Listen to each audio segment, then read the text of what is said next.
गोपाल जी, श्री रामचंद्र प्रसाद सिंह जी। धन्यवाद उपसभापति महोदय। भुवनेश्वर कलिता जी ने और विजयपाल तोमर साहब ने जो प्रस्ताव आया उसका अनुमोदन किया और जो राष्ट्रपति जी के अभिभाषण पर चर्चा हो रही है, राष्ट्रपति जी के प्रति आभार व्यक्त करता हूं और समर्थन करता हूं जिन्होंने अभिभाषण दिया। मैं सुन रहा था, गुलाम नबी आज़ाद जी बोल रहे थे। मैं चूंकि इतिहास का विद्यार्थी हूं, मैं बोलता नहीं, मैं कुछ और सोच के आया था, लेकिन चूंकि आपने छेड़ दिया तो मुझे लगा कि इतिहास को ठीक कर देना चाहिए। आपने शुरुआत की कि जो किसान के आंदोलन हुए, जो हमारे स्वतंत्रता आंदोलन के दौरान हुए, उसमें हमारा बिहार, इसकी चर्चा आपने किया, चंपारण। तो मैं चाहूँगा कि एक कंपैरिजन होना चाहिए। जो चंपारण में सत्याग्रह उसमें हमारे किसानों ने किया, जिसमें पूज्य बापू ने नेतृत्व दिया, उसमें इशूज क्या थे और आज जो है वो क्या इशू है, कंपैरिजन होना चाहिए। उसमें इशू क्या थे? उसमें इशू था 3 कठिया जो खेती करवा रहे थे, जो आप चर्चा कर रहे थे, नील की खेती। जबरदस्ती जो किसान गन्ना उपजाते थे, धान की खेती करते थे और भी चीज़ों की खेती करते थे, उनको जबरदस्ती कि अगर 1 बीघा 20 कट्ठा हम लोग कहते हैं, उसमें से 3 कट्ठा मैंडेटरी आपके लिए ये नील का उत्पादन करना पड़ेगा, खर्च भी आपको अपना ही देना पड़ेगा। आप जरा मुझे बता दीजिए, ये तीनों जो बिल हैं, इसमें कहीं भी इसकी चर्चा है कि किसान सरकार के द्वारा बताए गए जा रहे किसी भी चीज की खेती करे? बता दें किसी में अगर, तो कैसे इसको चंपारण से इसकी तुलना करेंगे? नहीं कर सकते, बिल्कुल इशू डिफरेंट है। आप आइए, दूसरे इशू पर आप आइए। आपने खेड़ा का उदाहरण दिया, हम आएंगे उस पर, हम आएंगे। हम इशूज पर हैं, हम इशू कंपैरिजन पर में, हम कंपैरिजन पर हैं, हम उस पर नहीं है। हम हिस्टोरिकल फैक्ट्स पर हम आ रहे हैं। आप आइए खेड़ा, आप आइए खेड़ा आंदोलन में आइए, आप आइए बारदोली में, जहां हमारे बापू, पूज्य बापू और सरदार वल्लभ भाई पटेल, उनका नेतृत्व रहा। क्या था इशूज क्या था? लगान का इशू था। जरा बता दीजिए, तीनों बिल में कहीं लगान का कोई इशू है? क्या कंपेयर कर रहे हैं? बोलने दीजिए। कंपेयर क्या कर रहे हैं जो बता दीजिए। नहीं, इशू जो है क्या है? देखिए, इशू देखिए, लगान का इशू नहीं है। आप साफ आइए इस पर। अब जरा चर्चा कर रहे थे, बहुत मुस्कुरा के बोल रहे थे दिग्विजय बाबू कि बिहार में मंडी नहीं है। फिर रामगोपाल जी बोल रहे थे ना, मैं बिहार में भी देखा हूं मंडियों की स्थिति और उत्तर प्रदेश में भी मैंने देखा है। बिहार, उत्तर प्रदेश में मैं ज्वाइंट सेक्रेटरी अपॉइंटमेंट था, रामगोपाल जी जानते हैं। सबसे ज्यादा सिफारिशें किस पद के लिए आती थी? डिप्टी डायरेक्टर मंडी परिषद। क्यों आती थी? भ्रष्टाचार का बिल्कुल पूरा का पूरा वो अड्डा था। एक एक पद, एक एक व्यक्ति, कितनी सिफारिशें आती थी, कहां से आती थी? आप चलिए हमारे बिहार में क्या हाल था। मैं 2005 में, मैं जब हमारी सरकार बनी एनडीए की, मैं माननीय मुख्यमंत्री के साथ उनका मैं सेक्रेटरी था। एग्रीकल्चर डिपार्टमेंट के अंदर यह था। क्या स्थिति थी? क्या के बोल रहे थे, सचिव ग्रुप सी का कर्मचारी होता था, उसकी पोस्टिंग के लिए बाहर क्या क्या लोग धंधे करते थे। भ्रष्टाचार का अड्डा था। एपीएमसी को खत्म किया बिहार सरकार ने। रिजल्ट क्या हुआ देखिए सामने, आप देखिए। 2006 में खत्म किया। बिहार में अन्न का उत्पादन 2005 में कितना था?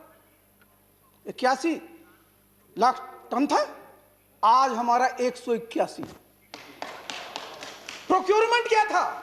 बहुत कम प्रोक्योरमेंट था 2005 के पहले। आज हमारा लक्ष्य 45 लाख टन सिर्फ धान का है। आप चलिए प्रोडक्टिविटी पर, बिहार में पहले क्या था, जो हमारा मक्के की चर्चा करे तो मैं आऊंगा उस पर।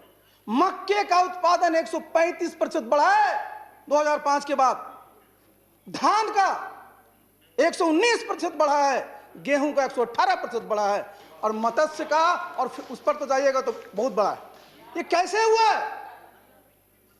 ये इस प्रकार की जहां जहां एक्टिविटी होती थी सबको समाप्त किया गया। तो देखिए, उसको लोगों को कंफ्यूज मत करिए, कंफ्यूज नहीं करना है चीजों को। स्टेट आइए जरा, आइए पहला कानून पर। पहला कानून क्या कहता है? पहला कानून ये कहता है किसान के पास ये आजादी है, वो स्वतंत्र है कि अपना उपज वो कहां बेचे, मंडी में भी बेच सकता है। वो को रोका है क्या? आप बताइए, मंडी में अभी चर्चा कर रहे थे, जाइए मछली लेकर के मंडी में, हम तो देखते रहते हैं ना, क्योंकि हम तो गांव जाते रहते हैं। गया मंडी में, बैठा हुआ था पहले लोग 3 दिन 4 दिन 5 दिन तक, क्या करेगा बेचारा रख करके मछली को, औने पौने दाम में लोग ले लेते। अब आज वो स्वतंत्र है कि अपनी मछली को कहीं भी बेच सकता है, अपनी सब्जी को कहीं बेच सकता है। और हमारे नालंदा जिला से मैं बता दूं, सब्जियां आपके कलकत्ता भी जा रही है और सब्जियां हमारी रांची भी जा रही है। तो ये नहीं है, इसमें कहीं भी रोक नहीं है। गुमराह कर रहे हैं लोगों को जाकर के, और बता तो दीजिए कहीं पर। अब दूसरा जरा पास आ जाइए, दूसरे में आ जाइए। क्या कह रहे हैं आप कि भाई जो अभी राम गोपाल जी बता रहे थे कॉन्ट्रैक्ट फार्मिंग, आप चले जाइए बिहार उत्तर प्रदेश में, ठीक ही तो बोल रहे थे वो। इनफॉर्मल कॉन्ट्रैक्ट फार्मिंग तो हो ही रही है। ये पूरा बटाई है क्या? कह रहे थे ना कि 2 साल से ज्यादा नहीं देंगे क्योंकि कब्जा कर लेगा। और कॉन्ट्रैक्ट में क्या होता है? कॉन्ट्रैक्ट कहीं फोर्स्ड नहीं होता है। कॉन्ट्रैक्ट में आपका अपना जो है उसमें विलिंगनेस होता है। 2 पार्टी जब विलिंग होती है तब कॉन्ट्रैक्ट होता है। किसान कॉन्ट्रैक्ट करने के लिए फोर्स्ड है क्या? उसकी इच्छा नहीं है, वो नहीं करेगा कॉन्ट्रैक्ट। उसकी सुविधा है, उसको सहूलियत मिलेगी, उसकी आमदनी बढ़ेगी तो कॉन्ट्रैक्ट करेगा। तो इसलिए इस चीज की चिंता नहीं होनी चाहिए। कहा है। और तीसरा तो बड़ा बढ़िया आपने कहा, तीसरा जो एसेंशियल कमोडिटीज एक्ट पर आ जाइए। कौन सा जमाना था? 1954-55 में जब एक्ट आया था, एसेंशियल कमोडिटीज एक्ट, स्कार्सिटी का जमाना था। हम लोग शिप टू माउथ वाली इकोनॉमी थे, बाहर से अनाज आता था, PL 480 की मार खाते रहते थे हम लोग, और तब जो है हम लोग के यहां खिला पाते थे। और आज क्या है? 296 मीट्रिक टन खाद्यान्न उत्पादन हो रहा है और 320 मीट्रिक टन सब्जी और फल का उत्पादन हो रहा है। हम सरप्लस में हैं, हमको स्कार्सिटी में नहीं है। तो आज जो आप कहिएगा कि सर लोगों को छूट दी जा रही है, कितना रख लीजिए उतना रख लीजिए, क्यों? जरूरत है आपको। इस जो भय होता था 3/7 जो एसेंशियल कमोडिटीज एक्ट का होता था, एक टेरर होता था इसका, और उसमें व्यवस्था है कि अगर समस्याएं ऐसी होंगी तो उसको लागू किया जाएगा। इसलिए देखिए, तीनों बिलों में कहीं कोई किसान विरोधी नहीं है। लेकिन हां, आपको लगता है कि साहब उसमें और सुधार की गुंजाइश है, तो जरा मैं आना चाहूंगा। देखिए, जो लोहिया जी कहा करते थे कि कल ही राजनीति, कलह वाली राजनीति से जरा आगे चला जाए। क्या है बताइए जरा। सरकार ने बिल एक्ट बना दिए, सुप्रीम कोर्ट में लोग गए, सुप्रीम कोर्ट ने आदेश दिया। यही लोकतंत्र की खासियत है कि अगर कोर्ट आदेश देता है तो हम सब लोग उसको स्वीकारते हैं। सरकार ने भी स्वीकारा, और स्वीकार करके आपको बुला रही है वार्ता के लिए। आइए बताइए साहब, आप कह रहे हैं सरकार की हठ धर्मिता, उन लोगों की भी तो हठ धर्मिता देख लीजिए ना, क्यों नहीं आ रहे? कौन रोक रहा है? आइए बात करिए, कहां कहां गुंजाइश है, क्या होना चाहिए कि कैसे किसानों की आमदनी बढ़े, इस पर चर्चा होनी चाहिए। कैसे खेती हमारा जो है लाभकर हो, इस पर चर्चा होना चाहिए। कैसे कृषि को लोग छोड़े नहीं, इस पर चर्चा होनी चाहिए। और उसके लिए हमेशा सब जगह लोग को हिस्सा लेना चाहिए, भाग लेना चाहिए। लेकिन मेरा अनुरोध होगा कि चूंकि हम लोगों का जो लोकतंत्र है, इसकी जड़ें मजबूत हुई हैं। हमारा संसद ताकतवर है, हमारा न्यायपालिका ताकतवर है।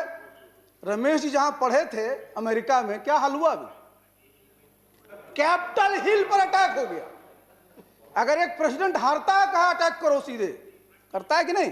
लेकिन हमारा उस अमेरिका जिसने 171 साल पहले हमसे आजादी पाया, आज उसका 245वां साल चल रहा है, हमारा तो अभी 75वें चलने वाला है। लेकिन हमारे यहाँ क्या होता है, जनता कोई निर्णय लेती है, सब स्वीकार करते हैं। इमरजेंसी के बाद ही जनता पार्टी सरकार बड़ी, लोग स्वीकार किया कि नहीं किया? बिहार में भी चुनाव हुए, स्वीकार किया कि नहीं स्वीकार किया? लेकिन आप देख लीजिए क्या होता है अमेरिका में। तो आज हमारी जो लोकतंत्र की जो जड़ें हैं वो मजबूत हो रही है, और लोकतंत्र में संपर्क और संवाद सबसे महत्वपूर्ण है, इसको खत्म नहीं होने देना चाहिए। इसलिए मेरा सबसे अनुरोध होगा कि जिनके जिनके संपर्क में लोग हैं उनसे संवाद स्थापित करिए, और समस्या का निदान कैसे हो, किसानों का जीवन कैसे खुशहाल हो, हमारा देश कैसे तरक्की करे, इस पर चर्चा होनी चाहिए। अपनी हठधर्मिता छोड़नी चाहिए, कल ही राजनीति छोड़नी चाहिए, हमको मिलजुल करके राजनीति करनी चाहिए। तो मुझे तो इस पर इतना ही कहना था। लेकिन एक और, गुलाम नबी साहब, आपने जो शुरुआत की थी उसके लिए मैं आपको बहुत बहुत धन्यवाद देता हूं। आपने जय जवान जय किसान, लेकिन एक चीज और करना चाहिए था आपको। स्वर्गीय हमारे लाल बहादुर शास्त्री जी का एक नारा था 65 का, अटल जी आए जोड़ दिया जय विज्ञान भी। देखिए, जय किसान, जय जवान, जय किसान, जय विज्ञान। आप बिना विज्ञान के, आज हमारे जवान भी हैं, उनका पराक्रम नहीं बढ़ सकता, उनका शौर्य नहीं बढ़ सकता, और विज्ञान ने जो किया है उसी से हमारी सैन्य शक्ति भी बढ़ी है। आप जरा सोचिए, पहले हम लोग क्या होता था एयरफोर्स में, मिग मंगाइए कहां से, देश का नाम हम नहीं लेंगे, जगुआर कहां से मंगा रहे हैं, राफेल कहां से मंगा रहे हैं, बाहर से लाना पड़ता था, नेट कहां से मंगा रहे हैं। और आज कितनी प्रसन्नता की बात है, कितना गौरव की बात है कि हमारा HAL 83 तेजस विमानों को बनाएगा फाइटर का, है कि नहीं है? बने थे, लेकिन आपने इतना बड़ा आदेश नहीं दिया था। 48,000 करोड़ का आदेश मिला है। आप देखिए, आप सुन लीजिए, पहले तोप मंगाते थे, तरह तरह के घोटाले हो जाते थे, और आज देखिए अपना टैंक बन रहा है, हमारा सुपरसोनिक, हमारा टॉर्पीडो वो बन रहा है। पहले तो हम लोग 303 से ही काम चलाते रहते थे, आज आप देखिए इंसास है, और भी अच्छी अच्छी हमारी बंदूक राइफलें बन रही हैं। ये सब चीजें हैं, ये सब चीजें हैं, और ये कैसे संभव हुआ है जिसकी मैं चर्चा कर रहा था, उस पर आपको भी आपत्ति नहीं होनी चाहिए। वैज्ञानिकों ने जो काम किया, DRDO के वैज्ञानिकों ने जो काम किया, जी बोलने दीजिए ना, मैं बोल रहा हूं कि प्लीज जय जवान जय किसान के साथ जय विज्ञान भी आ जाए। आप चले चलिए स्पेस में, कितना बड़ा वैज्ञानिकों ने काम किया। आज भाई गगनयान 3 है, आप जहां भी जा रहे हैं, पहली बार जो छोटे छोटे हमारे लॉन्च मिसाइल के लॉन्चर कर लेके अपने स्पेस के लगाए अपने यहाँ, पहले हमको दूसरे देश में देखना पड़ता था। बताइए, अपने पास हिंदुस्तान में कोई भी प्रेशराइज्ड हेवी वाटर रिएक्टर था? ये कितने गर्व की बात है, गौरव की बात है कि ककरापार में हमारा अपना बन रहा है। ये मैं इसलिए बोल रहा हूं कि विज्ञान की देन, और जिसकी चर्चा हम लोग शुरू से किए, किसान की ही, तो पूरा का पूरा हाई यील्डिंग वैरायटीज ये कहां से आया? पूरा का पूरा हाइब्रिड सीड कहां से आया? रोल किसका है विज्ञान का? मैं व्यक्ति की नहीं बात कर रहा हूं, मैं बात कर रहा हूं विज्ञान की। मैं याद दिला रहा था कि ये नारा जरा थोड़ा सा बदल करके उसको थोड़ा बढ़ा दीजिए, ये मैं आपसे कह रहा था। तो ये जो है, समझिए, आज हमारे देश में हमारे किसानों ने, हमारे जवानों ने और हमारे वैज्ञानिकों ने जो काम किया है, उस सब के लिए हमको गर्व करना चाहिए। ये गौरव का विषय है, और इस सबको हम लोग को अच्छे से मनाना चाहिए। जब कोई घर में आपकी खुशी आती है तो मनाते कि नहीं मनाते? तो हमारे लिए कितने खुशी की बात है। आइए कोरोना पर जरा विज्ञान का देख लीजिए। अमेरिका को मैंने बताया 246 साल हमसे पहले आजाद हुआ, 171 साल पहले, 1776 में। बताइए साहब, वहां पर क्या कोरोना का जरा ट्रैक रिकॉर्ड देखिए। उनके यहां मोर्टेलिटी रेट कितना है? करीब करीब 2% के आसपास है। हमारा क्या 1.5 के आसपास है। अमेरिका की आबादी 30 करोड़, हिंदुस्तान 130 करोड़, वहां 2.69 करोड़ लोग संक्रमित हुए। हमारे यहाँ भी हुआ, लेकिन 1.07 करोड़ ही है हमारे। ये जरा देख लीजिए उनके यहाँ सुन लीजिए जरा, अमेरिका का ज्यादा याद करते हैं, उनका क्या है रिकवरी रेट 64%, अपना रिकवरी रेट 97%। और जिसको सबसे ज्यादा आप लोग कोस रहे थे बिहार को कि कोरोना में तो बिहार पहले हो जाएगा, क्या हुआ? बिहार में क्या है? बिहार में जो मोर्टेलिटी रेट है 0.5% है।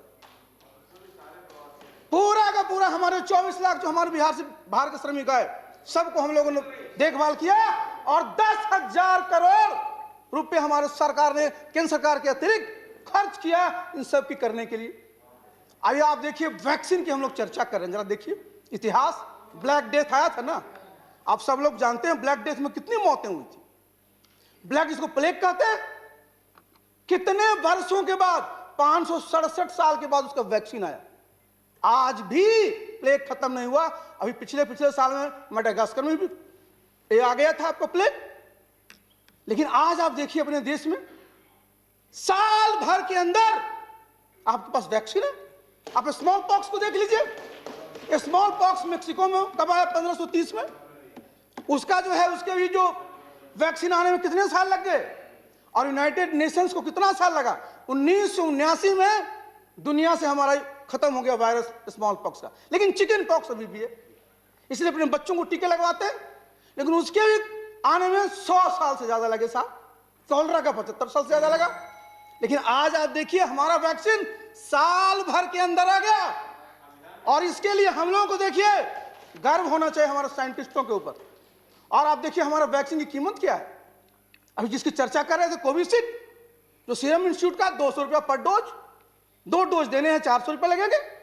आप आइए जो हमारा दूसरा वाला जो है कोवैक्सीन, 295 रुपये, 2 डोज देंगे 600 रुपये से कम। जरा चलिए उनके पास जहां रमेश जी पढ़ते थे, चलिए वहां, उनका वैक्सीन फाइजर कितना का है? $20, 1400 हुआ ना। मॉडर्ना 37 से लेकर के $40, कितना हुआ? 2500। हमारे साइंटिस्टों ने जो बनाया है वैक्सीन, इसकी एफिकेसी देखिए, इसकी कीमत देखिए। इसलिए हम सब लोगों को, हमारे साइंटिस्टों को सैल्यूट करना चाहिए और केंद्र सरकार को आपको धन्यवाद देना चाहिए। इसमें पार्टी पॉलिटिक्स से ऊपर उठिए कि जिस महामारी को जिस सफलता के साथ, नेतृत्व के साथ काम किया गया है, उस सब के लिए हम लोग को गौरव होना चाहिए। और अंत में साथ जो समाप्त में कर रहा हूं कि अपना देश का एक इतिहास रहा, गौरवशाली अतीत रहा है और आगे भी रहेगा रमेश जी। और इसके लिए हम सब लोगों को, जो हमारे देश का ताना बाना है, सामाजिक सद्भाव, सांप्रदायिक सौहार्द, इसको बनाए रखना है, जिससे कि जो कहता है ना सारे जहां से अच्छा हिंदुस्तान हमारा वो कायम रहे। बहुत बहुत धन्यवाद। बहुत धन्यवाद श्री इला मैडम करीम जी।